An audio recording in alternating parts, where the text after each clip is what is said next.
তাহলে কি শেষমেশ রাজনীতিতে যোগ দিচ্ছেন বাংলার অন্যতম জনপ্রিয় অভিনেত্রী রচনা বন্দ্যোপাধ্যায়?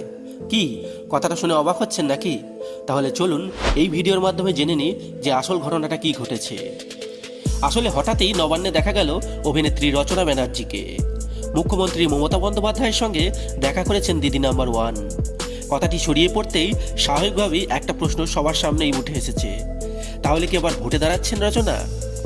গত মঙ্গলবার রচনা গিয়েছিলেন নবান্নে। সূত্রের খবর অনুযায়ী দীর্ঘক্ষণ মমতা বন্দ্যোপাধ্যায়ের সঙ্গে কথা বলেছেন তিনি। কিন্তু হঠাৎ কী উদ্দেশ্যে নবান্নে গেলেন তিনি? তাহলে কি সত্যিই ভোটে দাঁড়াচ্ছেন তিনি? এই প্রসঙ্গে জিজ্ঞাসা করায় অভিনেত্রী বলেন, দিদি নাম্বার ওয়ানের শো নিয়ে মুখ্যমন্ত্রীর সঙ্গে কথা বলতে গিয়েছিলাম।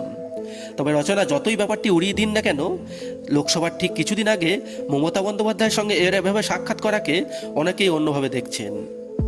এর আগেও যেহেতু তারকাদের সামনে শ্রীখণ্ডী করে